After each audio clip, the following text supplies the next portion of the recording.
تو گائز ہمارے سامنے بھی اورنگ آباد کی بہت ہی مشہور شخصیت ہے ایڈوکیٹ فیض صاحب. السلام علیکم ورحمۃ اللہ وبرکاتہ. کیسے ہیں آپ؟ ماشاء اللہ بہت اچھا بیان چل رہا ہے. حج ہاؤس میں اورنگ آباد کا 10 days کا کانفرنس پروگرام چل رہا ہے. سو آپ لوگوں سے بھی درخواست ہے آپ بھی آئیے اور آپ کچھ چند بات بتائیے ہمارے بلاگ کے چینل کے حساب سے.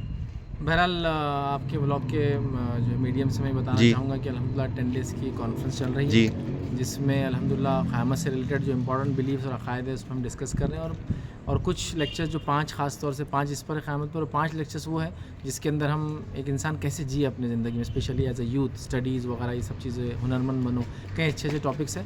گزارش کروں گا آپ تمام لوگوں سے جو سن رہے ہیں ضرور آئیں اور ایز اے ولاگر جو ہمارے بھائی ریکارڈ کر رہے ہیں ان سے بھی گزارش کروں گا اور تمام لوگوں سے جو ولاگنگ کرتے ہیں کوشش کریں کہ ایسا کنٹینٹ آپ جنریٹ کریں جو انسانیت کو نفع دینے والا ہو فائدہ دینے والا ہو. اس لیے کہ لوگ ولاگنگ یا بہت سارے ایسے چیزیں کرتے ہیں لیکن وہ انسانیت کو فائدے کے بدلے نقصان زیادہ دیتا ہے. تو ماشاء اللہ بھائی کوشش کر رہے ہیں, اللہ تعالیٰ ان کی کوششوں میں برکت دے اور ان کے کام کو قبول کرے.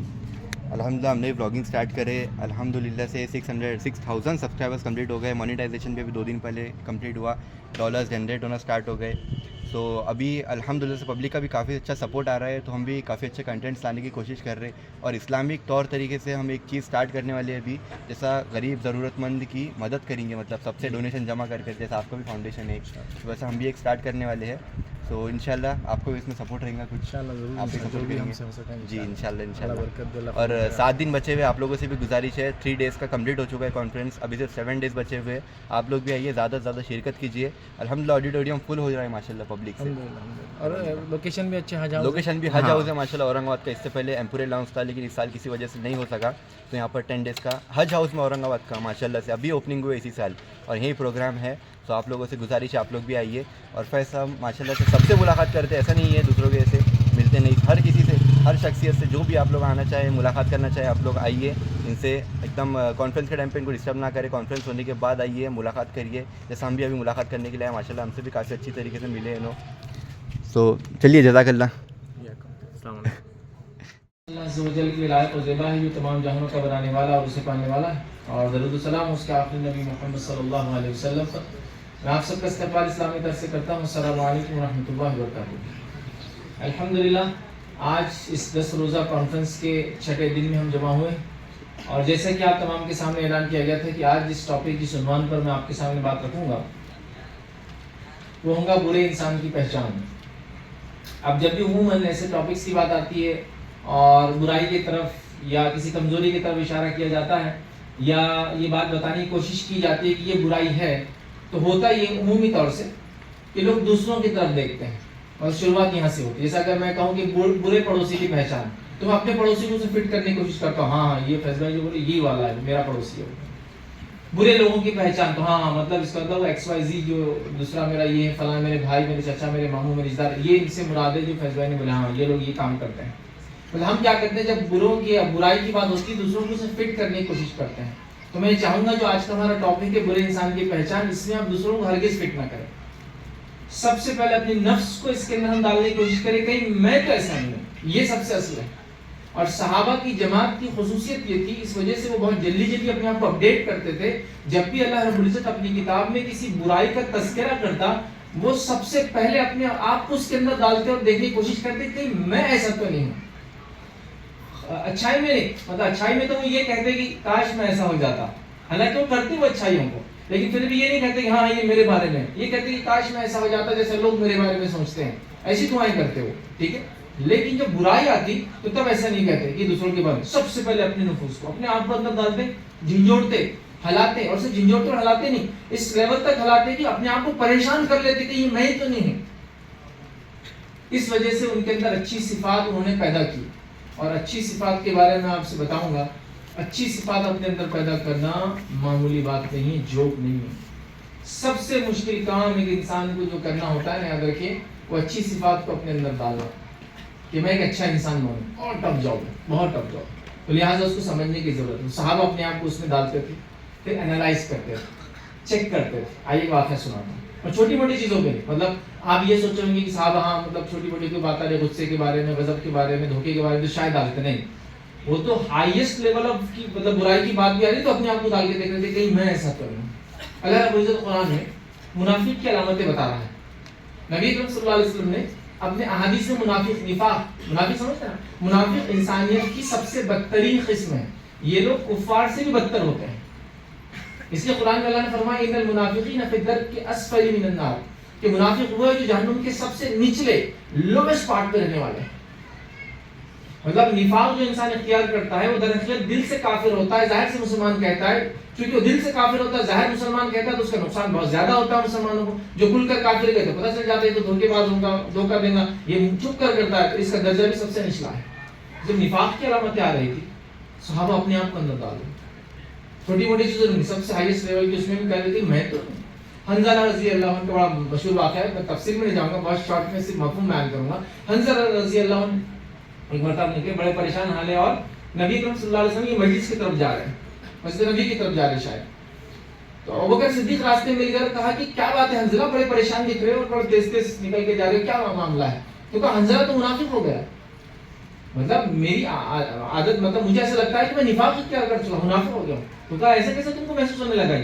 تو کہا نبی اکرم صلی اللہ علیہ وسلم کی مجلس میں ہوتا ہوں تو ایمانی کیفیت الگ، اپنے گھر جاتا ہوں تو ایمانی کیفیت الگ. یہ تو نفاق کہہ رہا ہوں تم نے، دو چہرے ہوتے نا، ادھر الگ کیفیت ادھر الگ کیفیت. ابوبکر صدیق کیا کہہ رہے ہیں؟ کہہ رہے ہیں یہ کیفیت تو میری بھی ہے. چلو دونوں جاتے ہیں، دونوں جا کے کراس ویریفائی کرتے ہیں کہ واقعی میں جو تم کہہ رہے ہو وہ صفت ہمارے اندر تو نہیں آ گئی نفاق. گئے نبی اکرم صلی اللہ علیہ وسلم کے پاس، پورا واقعہ سنا تو نبی اکرم صلی اللہ علیہ وسلم نے کہا اگر تمہاری ایمانی کیفیت جیسے میری مجلس میں رہتے ہو ویسے اگر گھر میں رہی تو تم سے تو فرشتے راستوں میں مسافر کرنے لگیں گے آ کر. نبی کی موجودگی ایمانی کیفیت کا بلند ہونا عام بات ہے، لیکن ان سے دور ہونے کے بعد تھوڑا سا ایمانی کیفیت کم ہوتی ہے. تو آپ نے فرمایا کہ اگر ویسی ایمانی کیفیت جو میری مجلس میں ہوتی ہے عام حالت میں بھی تمہاری رہے تو فرشتے تم سے آگے راستے میں مسافر کرنے لگ جائیں. سمجھ میں آ گیا کہ مطلب تم منافق نہیں ہوئے ہو، یہ دوہری کیفیت نہیں ہے، یہ دوغلا پن نہیں ہے، یہ نفاق نہیں ہے، بلکہ یہ ایمانی کیفیت ہی ہے، نبی کی موجودگی میں بلند ہو جاتا ہے. تو دیکھا آپ نے، انہوں نے سب سے مطلب جس کو کہیں گے برائی کے بارے میں باتیں، منافق تو اپنے آپ کو ڈال کے ٹیسٹ کیا. تو آپ برائی کی پہچان، برے لوگوں کی پہچان، برے انسان کی پہچان ہم ڈسکس کریں تو فوراً لوگ سوچ کے آ رہے پہلے آج تو کوئی بات میرے پڑوسی کے بارے میں آگے آ جائے نا تو میں تو فیصلے کی ریکارڈنگ جلدی سے لے کے اس کو بتا دوں گا یار دیکھ تیرے بارے میں آ گیا. ارے دیکھ انہوں نے بولے نا، دیکھ یہ تیرے بارے میں بات ہو رہی جو ابھی بات کر رہے ہیں نا میرے بارے میں نہیں. تو ایسا ہرگز مت کیجیے. ہر بار اپنے آپ کو صحابہ کے جیسا ٹیسٹ کرنا شروع کر دیجیے، مطلب اندر جانا شروع ہو جائیے، چیک کرنا شروع کر دیجیے کہیں میرے سے یہ خطا، میرے سے یہ غلطی، میرے سے یہ برائی ہو تو نہیں. تو آئیے چلیے اپنے ٹاپک کی طرف بڑھتے ہیں. آج جو برے انسان کی پہچان، برا انسان یہ مرد بھی ہو سکتا ہے اور عورت بھی ہو سکتی ہے، بڑا بھی ہو سکتا ہے، چھوٹا بھی ہو سکتا ہے، کوئی بھی اس کے بارے میں دیکھیں گے. آج جو برے انسان کی ہم پہچان دیکھیں گے یا ایسے میں کہوں گا عام اعتبار سے 10 11 12 برے انسانوں کی صفتیں ہم کچھ دیکھیں گے، کمپلیٹلی نہیں دیکھیں گے. احادیث میں بہت سارے لوگوں کے تعلق تذکرہ آتی ہے، یہ برا انسان ہے، یہ برا انسان ہے، یہ برا انسان ہے. پورے میں نہیں لے پاؤں گا تو میں 10 11 یا 12 ایک حدیث میں چونکہ 2 3 ایک ساتھ آئیں گے تو ایک ساتھ دیکھ لیں گے انشاءاللہ. لیکن ٹاپک تو میں نے 10 ہی باندھا ہوں کہ 10 کیٹیگری کے اندر ہم برے لوگوں نے وہ آپ کے سامنے رکھیں گے. 10 یہ میرا اپنا چنا ہوا نمبر ہے تاکہ آسانی ہوتی ہے لوگوں کو سمجھانے میں کہ یہ 10 لوگ ہیں جو برے ہیں، یاد رکھیں. کمپلیٹ برے لوگوں کی لسٹ بھی میں کہہ رہا ہوں کہ نہیں یاد رکھی. اور اس کے اندر نبی اکرم صلی اللہ علیہ وسلم کی جو قول ہے جس میں شر کا لفظ ہے اور خیر کا لفظ ہے، تو شر والی حدیث ہم نے لی کہ وہ آدمی شر ہے، وہ آدمی میں خیر ہے.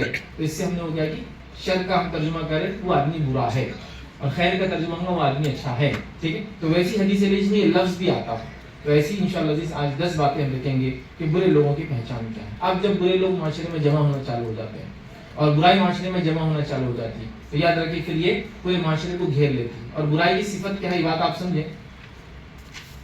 برائی کی صفت کیا ہے اس چیز کو آپ سمجھیں. وہ یہ ہے کہ برائی کی مثال ایسی ایسی چنگاریاں ہوتی ہے یاد رکھیے جس کو اگر ہم وقتاً فوقتاً بجھاتے نہ رہیں، ختم نہ کریں تو یہ بڑی آگ بن جاتی ہے. جیسے کہ چھوٹی چنگاری آپ نے کہیں پھینکی، پھر تھوڑی دیر بعد ایک اور چھوٹی چنگاری پھینکی، پھر تھوڑی دیر بعد ایک اور چھوٹی چنگاری پھینکی، پھر تھوڑی دیر بعد ایک اور چھوٹی چنگاری پھینکی تو وہ بڑی آگ بن جاتی ہے. تو برائی ایسی جمع ہوتی ہے، تھوڑی سی ہم بولتے کر لیے تو کیا ہوا، پھر تھوڑی سی کیا ہوا، اور بڑھتے بڑھتے بڑھتے بہت زیادہ برائی کی طرف انسانیت کو لے کر چلی جاتی ہے. تو لہٰذا ہم کو کوشش کرنا چاہیے جیسے ہم کو پتا چلے یہ برائی ہے اپنے نفس سے نکالنے کی کوشش کرنا چاہیے. اب ان اچھی صفات کا کیا فائدہ ہوگا آپ کو؟ اچھی صفات کا فائدہ اس دنیا میں انشاءاللہ ہوگا اور آخرت میں مجھے اور آپ کو ضرور بھی ضرور ہوگا. کیونکہ اچھی صفات، اچھی اخلاق، حسن الخلق جن میں ہوتا ہے ان لوگوں کے بارے میں نبی اکرم صلی اللہ علیہ وسلم نے بہت فضائل بیان کی. اتنے فضائل جن میں سے ایک فضیلت یہ بیان کی ہے کہ اچھے اخلاق کا حامل انسان نفل عبادتیں نہ کرنے کے باوجود بھی رات بھر نماز پڑھنے والا اور دن بھر روزے رکھنے والے کے برابر پہنچ جاتا ہے.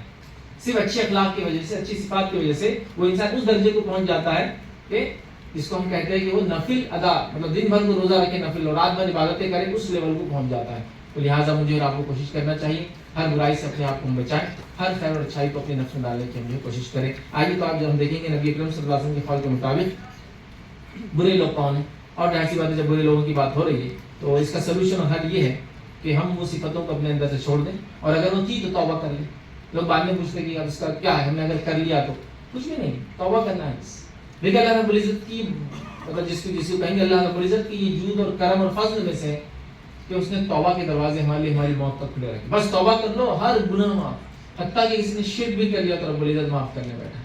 مطلب اس کی رحمت کے دروازے دن اور رات کھلے, یاد رکھیں آسمان کے دروازے یاد رکھیں. کتنے کیا ابھی تفصیلات کا موقع نہیں, کوئی موقع ملا تو ہم ضرور دیکھیں گے آسمان کے دروازے کب کھلتے اور کب بند ہوتے ہیں. تو اس میں ایک دروازہ آسمان کا ایک دروازہ ہے جو کبھی بند نہیں ہوتا, یاد رکھیں. جنت کے دروازوں کی بات نہیں ہوئی, آسمان کی ہوئی, یاد رکھیں وہ کبھی بند نہیں ہوتا. اور وہ دروازہ ہے توبہ کا, کبھی بند نہیں ہوتا جب تک کہ علامت قیامت سے بڑی نشانی سورج کا مغرب سے نکل تب تک راستہ کھلا ہے. اس میں کوئی مطلب جس کو کہیں گے مطلب بند نہیں ہوتا ہے, کھلا ہی رہتا ہے ہمیشہ. تو لہٰذا توبہ کر لے, بس ختم ہو گیا. اور اگر انسانوں کا معاملہ ہو تو ان سے معافی مانگی. یہ سب مثال ایک دے دیتا ہوں, اس کے بعد ہم برے لوگ دیکھیں گے, لیکن توبہ ظاہر سی بات ہے ہر انسان کو کرنا ہی چاہیے. اسے نیک لوگ بھی توبہ کرتے بغیر گناہ کیے کہ, ہے نا. انبیاء علیہ السلام بھی توبہ کرتے تھے, اگر گناہ کرتے تھے نہیں, کیوں کرتے تھے؟ نیک لوگوں کا شیوا ہے بغیر گناہ کے بھی وہ توبہ کرتے ہیں. یہ ان کی خصوصیت ہوتی ہے, یہ ان کی خاصیت ہوتی ہے. تو لہٰذا توبہ کے لیے پہلی شرط ہے کہ انسان دل میں نادم ہو. دوسرا ہے کہ اس عمل سے توبہ کرے, مطلب پھر سے دہرانے کا میں نے دھوکہ دیا تھا, فلاں کہا تھا, آپ اس کو واپس دے لیں, آپ اس کو کلیئر کر لیں, یاد رکھیں اس مسئلے کو جائے. تو یہاں ایک کنڈیشن بڑھ جائے گی, معافی مانگ لینا, ٹھیک ہے. تو لہٰذا یہ اہم چیز ہے. آئیے آج جو باتیں ہم دیکھیں گے جو 10 پوائنٹس, اس میں سب سے پہلا پوائنٹ ہوگا باتیں بنانے والے اور ڈینگے باندھنے والے. سب ترتیب میری اپنی ہے, جو عمومی چیزیں ہوتی ہیں میں نے ان چیزوں کو رکھنے کی کوشش کی. مخصوص اعمال, کفر کرنے والا, شرک کرنے والا, بدعت, وہ سب نہیں لایا ہوں. معاملات کی چیزیں میں نے پوری رکھی ہو. پہلا باتیں بنانے والا اور ڈینگی ہانکنے والا, چغلی کر کے لوگوں میں جدائی ڈالنے والا. تیسرا دیکھیں گے دوغلا پن رکھنے والا, دو چہرے والا. چوتھا دیکھیں گے جو صرف کھانے اور پینے پہننے کے لیے جیتا ہے, اس کے بارے میں. پانچواں دیکھیں گے دوسروں کو حقیر سمجھنے والا, وہ برا انسان ہے. چھٹا ہم دیکھیں گے لڑائی جھگڑا کرنے والا, وہ حقیر انسان ہے. ساتواں دیکھیں گے جس کی غنڈہ گردی سے لوگ پریشان ہو, وہ جو برا انسان ہے. آٹھواں دیکھیں گے برے انسان وہ ہے جس سے بھلائی کی امید نہ رکھی جائے. نواں ہم دیکھیں گے لمبی عمر کے ساتھ برائی کرنے والا. اور 10واں دیکھیں گے دوسروں کے لیے جو ہے بننے سنورنے والی عورتیں. یہ 10 لوگ ہیں جو برے کہے گئے, یاد رکھیے حدیث کے اندر. اور بھی لوگ ہیں, ہم لیکن آج اتنے ہی دیکھیں گے انشاءاللہ. چلیے آگے بڑھتے ہیں, پہلے پوائنٹ سے شروع کرتے ہیں. اپنے پہلا یاد رکھیں باتیں بنانے والا اور ڈینگے مارنے والا. برے شخص کے اندر یا وہ انسان جو برا ہے اس کی پہلی علامت ہے, پہلی پہچان جو میں نے مناسب سمجھی وہ ہے باتیں کرنے والا اور ڈینگے مارنے والا. کیونکہ بہرحال جس دور جس رفتار سے جس طرف جا رہا ہے اور سوشل میڈیا جس طرح سے چل رہی ہے, یہ باتیں کر کے ڈینگے مارنے کا معاملہ ایک نیکسٹ لیول پر چلا گیا ہے. آپ سمجھ رہے, باتیں کر کے اپنی بڑائی بیان کرنا, آپ اپنے آپ جو ہے منہ میاں جو ہے مٹھو ہونا, اپنی تعریف کرنا, اپنے خاندان, اپنا بچہ, اپنا فلاں, اور بس آپ جب بھی ملیں گے بس وہ باتیں, وہ ڈینگے والے, ہم تو یہ کرتے تھے, وہ فلاں ہے, ایسا چلتے ہوتے, یہ ہو گیا, بس جا رہے تھے تو وہ چیز پسند آ گئی, 1 لاکھ کی تو اٹھا لیے, فلاں چیز 10 لاکھ کی اٹھا کے بیچ دیے. مطلب دن رات آپ دیکھیں گے, اور شیخ اور بھی بولتے اس کام میں ڈینگے مارنے والا. اب ڈینگے چاہے وہ زبان سے مارے یا ڈینگے سوشل میڈیا سے فوٹو کھینچ کے مارے, کسی اور کے کھانے کے پلیٹ بیٹھ کر اپنی تصویر ڈالنے والا, کسی اور کی گاڑی کے سامنے کھڑا رہ کر اس تصویر کو سب ڈینگے, مطلب اپنی بڑائی, مطلب اپنے آپ کو بڑا بتانا اور فلاں کرنا, تو ڈینگے مارنے والا. یاد رکھیں شریعت مطالعہ نے یاد رکھیں ہم کو تعلیم دی ہے کہ ہم بات کریں تو اچھی بات کریں ورنہ منہ بند رکھیں. ہم بات کریں تو اچھی بات کریں ورنہ منہ بند رکھنا چاہیے. سلسلہ احادیث صحیحہ کی روایت ہے, نبی اکرم صلی اللہ علیہ وسلم نے کہا بے شک تم میں سے بہترین لوگ وہ ہیں جن کے اخلاق و کردار اچھے ہیں اور جو اپنے کاندھوں کو بچھا کر رکھتے ہیں. اخلاق و کردار اچھا, کاندھوں کو بچھا کے رکھنے کیا مانا ہے؟ عاجزی اختیار کرتے ہیں, ہمبلنس. ایسا انسان یوں چلا, اکڑ بولیں گے اس کے ساتھ, ایسا کسی کی چال بھی ہو سکتی ہے, ایسی ایک الگ بات ہے, لیکن اکڑ سے چلتا ہے انسان ایسے. لیکن ایک ہمبلنس ہوتا ہے, کاندھوں کو نیچے رکھنا مطلب عاجزی اختیار کرنا, ٹھیک ہے. تو عاجزی اختیار کرتے ہیں, یعنی اپنے تمام معاملات میں نرم رویہ اپناتے ہیں. اور بے شک تم میں سے بدترین شر, اب آ گیا وہ لفظ جو ہم چاہ رہے تھے, برے لوگ کون, برا انسان لوگ. بدترین وہ برے لوگ وہ ہیں جو باتیں کرنے میں نمود اور نمائش سے کام لیتے ہیں. جب باتیں کرتے ہیں تو نمود اور نمائش, مطلب اپنی باتوں میں ایسی چیزیں ڈالنا جس سے اپنے بارے میں کچھ پتا چلے. نمود اور نمائش, نام ہو میرا, نمائش سے کام لیتے ہیں. اور تکبر اختیار کرتے ہیں, نمود و نمائش کے ساتھ ساتھ تکبر اختیار کرتے ہیں. اور منہ پھٹ ہے, منہ پھٹے مطلب بڑ بڑ تیز آواز میں بات کرنا, بس ٹھیک ہے. اور منہ پھٹے یعنی جب بھی بات کرتے ہیں تو منہ پھاڑ کر باتیں کرتے ہیں. تو اس حدیث کے اندر دیکھیے وہ بات آ گئی تو میں برے لوگ اچھے لوگوں کی صفت آ گئی جس کو ہم کہیں گے حدیث کے اندر آیا کہ وہ جو ہے تم میں اچھے لوگ ہیں جو اچھے اخلاق اچھے کردار کے حامل ہیں عاجزی اختیار کرتے ہیں. لیکن اچھے لوگ کون ہے بھی ہمارا وہ ٹاپک نہیں اس لیے اس میں ہم ڈسکشن میں نہیں جا رہے. لیکن پھر کہا اسی حدیث کے اندر یاد رکھیں اور تقریباً حدیث جو میں رکھوں گا اس میں اچھے برے دونوں ساتھ ہی آ رہے ہیں حدیث میں خیر یہ اور شر یہ. لیکن ہم شر والا پارٹ دیکھ رہے ہیں.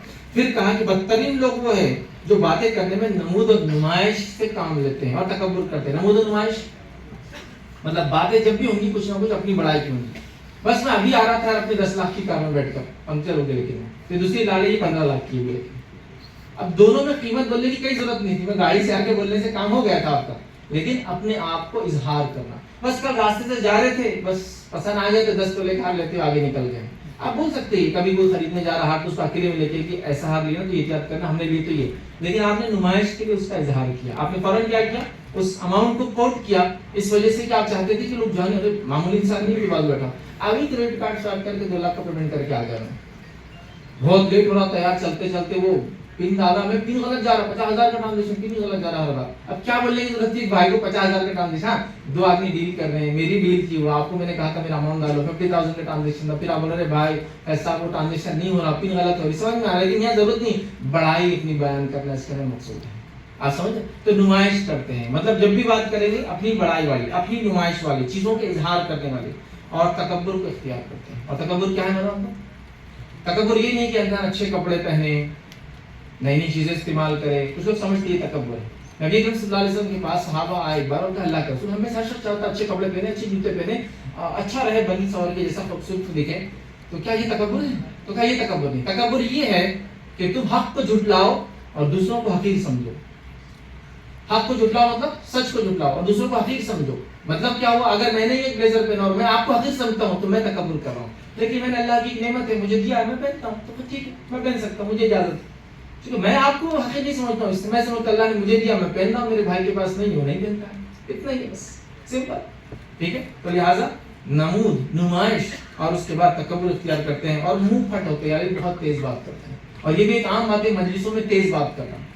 مطلب 2 لوگ بیٹھے دیکھیں آپ 2 آئیں گے اور اتنی تیز بات کریں گے. وہ تیز بات میں یہی نمائش ہے نا اپنی باتوں کی نمائش بڑی بڑی باتیں بڑے بڑے الفاظ بڑی بڑی چیزیں ہے نا یہ سب کرتے ہیں. تو بہرحال ایسے لوگ اللہ رب العزت کو بالکل پسند نہیں جس کو میں نے ٹاپک دیا تھا باتیں بنانے والے اور ڈینگے مارنے والے. آپ اگر ریئل میں یہ کرتے ہیں تو بھی غلط ہے اور آپ اگر چپ چپ کر رہے ہیں تو پھر تو آپ جھوٹ بول رہے ہیں. ٹھیک ہے وہ تو جھوٹا ہے جو ہے بھی 10 لاکھ کی بول رہا ہے اور فلاں کر رہا ہے تو وہ تو جھوٹ میں آ گیا. لیکن یہاں یہ ڈینگے مار رہا ہے مطلب اپنی باتوں کو بڑا چڑھا کر اپنے ہر کام میں اپنی باتوں کی نمائش کرنا. سوشل میڈیا نے اس چیز کو بہت زبردست انداز سے عام کر دیا ہے. آپ دیکھیے بچوں کی تعلیم کی جو ہے نمائش نام و نبود ہو بول کر اپنے اچھے پہناوے کے تعلق سے اپنی اچھی گاڑیوں کے بارے میں اپنے ہر نعمت جو اللہ نے سہولت دی ہے لوگ اس کو بتانا چاہتے ہیں اور اس سے بینیفٹس انکیش کرنا چاہتے ہیں. تو یاد رکھیے درست نہیں. ایسے شخص کو نبی اکرم صلی اللہ علیہ وسلم نے برا انسان کہا. آئیے دوسرا دیکھتے ہیں. برے انسان کی جو فہرست میں نے رہا چغلی کر کے جدائی ڈالنے والا. یہ بھی یاد رکھیے برا انسان ہے. یاد رکھیے اور اکثر اور بیشتر یہ دیکھا جاتا ہے ہمارے سماج میں چغلی بہت عام ہو چکی ہے. چغلی یہ غیبت کی ایک ٹائپ ہے. کیسے ٹائپ ہے میں آگے پورا لوں گا. غیبت کے 3 ٹائپس ہیں. چغلی خود غیبت اور تیسرا بہتان. 3 قسم سے ہوتی ہے. تینوں میں کیا فرق ہے. چغلی وہ غیبت ہوتی ہے جس میں جب آپ 2 لوگوں کے سامنے سے کسی ایک کو کرتے ہیں مقصد ہوتا ہے دونوں لڑ لیں ایک دوسرے سے تو اس کو بولتے ہیں چغلی. یہ بھی غیبت ہوتی ہے لیکن اس میں مقصد ہوتا ہے دونوں کو لڑانا. یہ ہوگا چغلی. غیبت کیا ہوتی ہے ایسی بات اپنے بھائی کے پیٹھ پیچھے کرے جو اس میں موجود ہو لیکن اس کے سامنے کی جائے تو اسے بری لگے تو یہ ہوا غیبت. اور تیسرا ہے آپ کے بھائی میں وہ چیز ہے ہی نہیں یا اس بہن میں وہ چیز ہے ہی نہیں برائی اور آپ اس کو بیان کر رہے ہیں تو یہ کیا ہو گیا. یہ ہو گیا بہت کا معاملہ چلتا رہا. جن لوگوں نے تھوڑا سوچ وچار کیا ان کی ذرا غلطیاں پکڑ کے یا بڑی بڑی غلطیاں پکڑ کے حالانکہ اصلاح ہو سکتی تھی کافر ڈکلیئر کریے کمیونٹی الگ کر دی. سر سید احمد خان نے ایک تحریک چالو کی تو کافر ہے نکال دو ان کو بھی آؤٹ کاسٹ ہو گیا آدمی تو کیا کریں گا اب کیا کریں گا ہے نا. تو اس طرح سے کیا. اسی طرح سے علی بردر تھے ذاکر حسین تھے مولانا ابوالکلام آزاد تھے وغیرہ بہت تھے ایسا ہی نہیں لیکن سب پیچھے ہوں. مولانا ابوالکلام آزاد کا جو ہے ایک واقعہ آپ سنیے خالی. آپ مولانا ابوالکلام آزاد کی خصوصیت کیا تھی. یہ انڈیا کے فرسٹ ایجوکیشن منسٹر تھے. معلوم یہ انڈیپینڈنٹ انڈیا کے آزاد ہندوستان کے پہلے ایجوکیشن منسٹر تھے. ہندوستان کی آزادی کے بعد جب انگریز واپس جا رہے تھے تو واقعہ آتا ہے، کسی نے لکھا، جب جا رہے تھے تو وہ لوگوں کو وزٹ کرنے گئے، مہاتما گاندھی کے پاس وزٹ کرنے گئے، ولبھ بھائی پٹیل کے پاس وزٹ کرنے گئے، دیگر لوگوں کے پاس ملاقات کے لیے گئے، نہرو کے پاس گئے، جاتے جاتے لیٹ ہو گئے تو کچھ لیڈرس نہیں ملے ان کو دلی میں، لیٹ ہو گئے چونکہ، لیکن جب مولانا ابوالکلام کے پاس پہنچا آدھی رات ہو گئی، جب گئے وہاں پہنچے تو جا گئے، تو کہا کہ آپ ابھی بھی جا کر، باقی بہت سارے لیڈرس ہو گئے، مطلب ہم لوگ لیٹ ہو گئے، مطلب چونکہ ان کا کچھ سروے تھا شاید ریٹرن ہو رہے تھے انڈیا سے، کہ ان کی قوم جاگ رہی ہے اور میں اس لیے جاگ رہا ہوں کہ میری قوم سو رہی ہے. آپ ویژنری تھے، مولانا ویژنری تھے. انڈیا ونس فریڈم نام کی کتاب آپ نے لکھی تھی جس کے 30 صفحات آپ نے کہا تھا میری موت کے 50 سال بعد نکالنا، آپ کو لینا ہے تو لے لیں، چھپ کے آ چکی ہو. ان کی موت کے 50 سال بعد کسی وجہ سے 2 کمپنیوں میں ڈسپیوٹ ہو گیا اور وہ کتاب 20 سال تک نہیں چھپی. اس کا حال ہی میں چھپی 3 سال پہلے وہ کتاب اب آئی ہے، 70 سال بعد، سمجھو ان کے انتقال کے 60 سال بعد، 50 سال بعد انہوں نے کہا تھا. تو 30 صفحات کبھی پڑھ لے. انڈیا ونس فریڈم پہلے لکھی تھی کتاب، 30 صفحات اس کے چھوڑ دیے تھے. کہا میں نہیں چاہتا کہ میری زندگی میں صفحات پڑھے جائے اور میرے وجہ سے میری قوم کو نقصان ہو، میرے مرنے کے 50 سال بعد نکالنا. اور سبحان اللہ، وہ 30 صفحات آپ پڑھیں گے تو آپ کہیں گے وہ ویژنری آدمی تھا، ویژن تھا، اس کو سمجھ تھی. وہ ان لوگوں میں سے جنہوں نے اپوز کیا تھا کہ انڈیا کا پارٹیشن نہیں ہونا چاہیے. ان 30 صفحات میں انہوں نے لکھا کہ میں یہ لکھ رہا ہوں کہ انڈیا کا پارٹیشن کروایا جاؤں گا. انڈیا کا پارٹیشن کرنے کے بعد 50 سے 60 سال 70 سال کے اندر ہندوستان کا یہ حال ہوگا کہ جو میجورٹیرین ویو رہے گا وہ ہم پر غالب آ جائیں گا اور دیگر ممالک بننے کی وجہ سے مسلمان یہاں اقلیت میں آ جائیں گے اور کمزور پڑ جائیں گے. پھر وہ بہرحال کیا کیا لکھا میں اب اس کو ریپیٹ نہیں کرنا چاہتا کیونکہ انہوں نے بھی احتیاط کی تھی کہ اپنے زمانے میں اپنے بات کہا اور پھر ایک کا نام لے کر اس کی خلائی کھولنے کی کوشش کی کہ یہ آدمی نے یہ کیا اور یہ آدمی نے یہ کیا. وہ نہیں چاہتے تھے اس ٹائم قوم کو نقصان ہو، ان کے اس لکھا ہے 50 ایئر اب چھپی ہو گیا. پڑھ لیجیے. آفتاب سورج مغرب سے نہیں نکلتا ہے تب تک توبہ کے دروازے کھلے، لہٰذا کہ انسان توبہ کرتا ہے. لیکن اس بات کو بھی ہم نے دیکھا تھا کہ انسان کی موت اس کے لیے قیامت ہوتی ہے، یاد رکھیے، تو اس سے پہلے اس کو توبہ کر لینی چاہیے.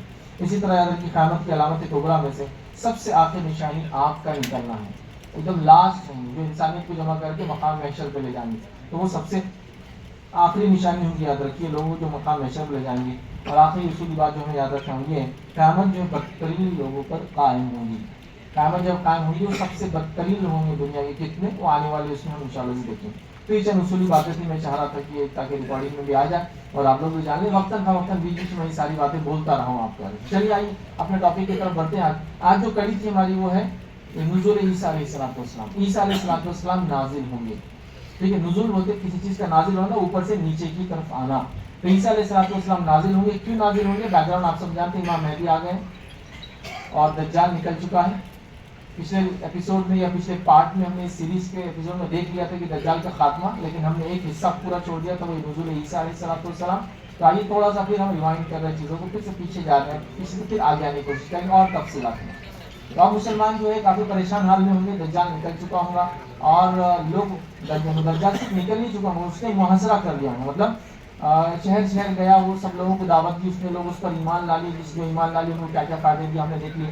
جو ایمان نہیں لائیں گے ان کا محاصرہ کر لے گا، ان شہروں کو گھراؤ کر لے گا اور گھراؤ کر کے ان کو بند کر دیں گے. جیسا مدینہ کے اندر لوگ بند ہو جائیں گے، اندر ہی رہنے والے. اسی طرح بیت المقدس کی طرف اور بہت سارے علاقوں کے اندر جو ایمان نہیں لائیں گے ان کا محاصرہ کر لیں گے. مطلب وہ ایمان والے مخصوص علاقوں میں بند ہو جائیں گے. وہ قلعے ہوں گے، بستیاں ہوں گی، شہر ہوں گی. کیسے وہ روک پائیں گے اللہ والا ہم نہیں جانتے. کیا بیریکیڈنگ کریں گے، کس چیز سے روکیں گے، ہم بالکل وہ کچھ چیزیں نہیں جانتے. لیکن وہ محاصرہ کر لیں گے. مطلب اس کی فوج جو اس کے ماننے والے، اس کے پیروکار جو کافروں میں سے منافقوں میں سے ہوں گے وہ اس کے ساتھ ہے اور وہ ان کا لیڈر ہے بھی، یاد رکھیں. اور اس نے مسلمانوں کا محاصرہ کیا ہوا، یاد رکھیں. اور مسلمان پریشان حال ہے اور سوچ رہے کہ اب اس معاملے میں ہم کیا کریں. یاد رکھیں تب اللہ رب العزت نے جو اپنی ایک نشانی اور جو ایک معجزہ عیسیٰ علیہ السلام اور اپنے ایک برگزیدہ نبی کو اٹھا لیا تھا. یاد رکھیں عیسیٰ علیہ السلام، یاد رکھیں وہ دنیا میں طبعی ان کی موت نہیں ہوئی، ان کا انتقال نہیں ہوا تھا. یاد رکھیں اللہ رب العزت نے ان کو اٹھا لیا تھا. اور کب اٹھایا تھا آپ سب جانتے ہیں، جب یہودیوں نے یہ سازش رچی اور رومیوں کو، جو رومنس کا رومن امپائر کا پارٹ تھا، یاد رکھیے فلسطین، جہاں عیسیٰ علیہ السلام آئے تھے. تو بہرحال یہودیوں نے کیا کیا، رومیوں کو بہکایا اور کہا کہ یہ تمہاری سلطنت پلٹانے کا کام کرنے والا ہے. حالانکہ یہود کو انتظار تھا ایک مسیح کا، ایک مسایہ کا، ایک کرائسٹ کا، کہ وہ آئیں گے اور ان کو جو ہے یہ ان کو مانیں گے. لیکن افسوس کی بات یہ ہے کہ عیسیٰ علیہ السلام جب آئے تو انہوں نے ماننے سے انکار کر دیا. نہ صرف انکار کیا بلکہ نعوذ باللہ ثم نعوذ باللہ عیسیٰ علیہ السلام ان کی ماں پہ الزام لگا بچہ لینے کے. کہ کہا یہ بغیر باپ کے کیسے، حالانکہ یہود جانتے تھے اللہ کی علامتیں نشانیاں وغیرہ وغیرہ، بہرحال جو بھی ان کی ضد تھی اگر کہ ضد کی وجہ سے انہوں نے عیسیٰ علیہ السلام نے ایمان نہیں لایا، رومی سلطنت کے ساتھ بہکایا ان کو، ان کی مقبولیاں کی، اور پھر اس کے بعد رومی سلطنت نے جو فیصلہ لیا کہ عیسیٰ علیہ السلام کو سزا دی جائیں گی، اور اس کے بعد اللہ رب العزت نے وہ سب واقعہ ہوا ہی نہیں، اللہ نے اس سے پہلے عیسیٰ علیہ السلام کو آسمان پہ اٹھا لیا تھا حضرت کو. اب سیکنڈ کمنگ ہوں گی عیسیٰ علیہ السلام کی حضرت میں. ٹھیک ہے، تو اللہ نے عیسیٰ علیہ السلام کو اٹھا لیا تھا جب یہودیوں نے ان کو قتل کرنے کا، یا یہودیوں نے رومیوں کے ساتھ مل کر ان کو قتل کرنے کی سازش کی تھی. اسی طرح نزول عیسیٰ علیہ السلام علامہ قیامت کی بڑی علامت ہے حضرت، اور ایک انتہائی جاہل اور جج، اور جس کو کہیں گے جس کو چمکتے ہوئے سورج کے سامنے بھی جس کی آنکھیں بند ہیں، وہی انسان اس چیز کا انکار کر سکتا ہے کہ عیسیٰ علیہ السلام نازل نہیں ہوں گے. کچھ لوگوں نے قرآن ٹیکسٹ لے کر یہ ثابت کرنے کی کوشش کی کہ یہ ٹیکسٹ یہ ثابت کرتا ہے کہ عیسیٰ علیہ السلام کی موت آ گئی. لیکن ظاہر سی بات ہے قرآن ٹیکسٹ کو سب سے اچھا وہی سمجھتا ہے جس پر وہ نازل ہوا. کس پر نازل ہوا؟ نبی کریم صلی اللہ علیہ وسلم پر. اس کے بعد کون سمجھے گا اس کو سب سے بہتر؟ جو فرسٹ جنریشن تھی جو وہاں موجود تھی، اور ان تمام کے تمام کا عقیدت ہے کہ عیسیٰ علیہ السلام اٹھا لیے، تمام کے تمام کا. صحابہ میں سے کوئی ایکسپشن نہیں ہوتا ان کو کہ جس نے یہ کہا کہ عیسیٰ علیہ السلام اٹھائے نہیں گئے. عیسیٰ علیہ السلام کو اللہ رب العزت نے آسمان کی طرف نہیں بلایا، کسی نے بھی. تو لہٰذا جو یہ انکار کر رہا ہے یا جو اس چیز کا دعویٰ کر رہا ہے، یاد رکھیے وہ انتہائی جس کو ہم کہیں گے کھلے دلائل سے انحراف کر رہا ہے. مطلب ایک دم اوپن جس کو کہیں گے چیزیں ہیں، چمکتے ہوئے سورج کی جیسی دلائل ہے. عیسیٰ علیہ السلام آئیں گے، آنے کے بعد عادل بادشاہ رہیں گے، حکمراں رہیں گے، انصاف کریں گے، صلیب توڑیں گے، تہذیب کو ختم کریں گے. ٹھیک ہے، اور ساری باتیں آ رہی اس روایت کے اندر آیا ہے کہ وہ آئیں گے، اور جب آئیں گے تو مسلمان نماز کے لیے کھڑے ہوں گے. اب وہ جب آئیں گے تو کیا سچویشن ہوگی وہ بھی انشاءاللہ دیکھیں گے. مسلمان نماز کے لیے تیار ہوں گے، اور کب تیار ہوں گے؟ جو وہ نماز ہوگی جس کے بعد یہ جنگ کے لیے نکلنے کے لیے ریڈی ہوں گے. مطلب کافی دنوں سے محاصرے میں ہوں گے، دجال کی فوج نے دجال نے گھیرا ہوا ہوگا. اب وہ ہم اس سے پہلے کے واقعے میں دیکھا تھا کہ ایک شخص اٹھ کر کہیں گا کہ بہت ہو چکا، اب دو میں سے کوئی تصدیق کر دیں گے، تو یہ پہلی بھلائی، یا پھر تم اس پر غلبہ پالو گے. دو میں سے کوئی ایک چیز تم کو مل جائے گی، بس اٹھو، اب کام کرنے کی ضرورت ہے، جنگ پہ جاؤ. وہ سب خلوص دل سے موت پر بیعت کر لیں گے، سب خلوص دل سے موت پر بیعت کر لیں گے، مطلب تیار ہو جائیں گے اللہ کے راہ میں شہید ہونے کے لیے. ٹھیک ہے، اور بیعت کر لیں گے. پھر ان پر ایسا بھی ہے کہ جو غزوہ ہند تھا وہ ہو گیا، جب جو اموی خلافت کی یاد رکھیے اس میں یہ ہو گیا. پہلی چیز تو یہ ہے. اب ہند کیا تھا وہ بھی سمجھ گئے اس زمانے میں. ہند کیا تھا؟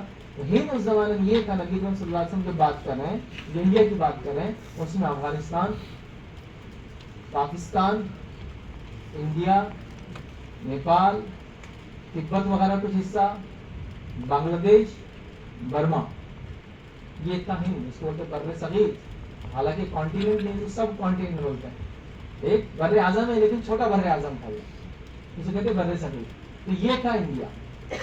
پہلی چیز یہ لکھی علماء نے کہ اموی خلافت میں ہی ہو گیا، جب بہت سارے پورا اموی خلافت کے گورنرز نے ہندوستان کے اوپر حملہ کیا. سب سے پہلے کہاں ہوا ہندوستان پہ حملہ؟ افغانستان، یا اس سے بھی اگر نیچے جائے تو سب سے پہلے مسلمان جو ہے وہ سندھ کے علاقے میں آئے.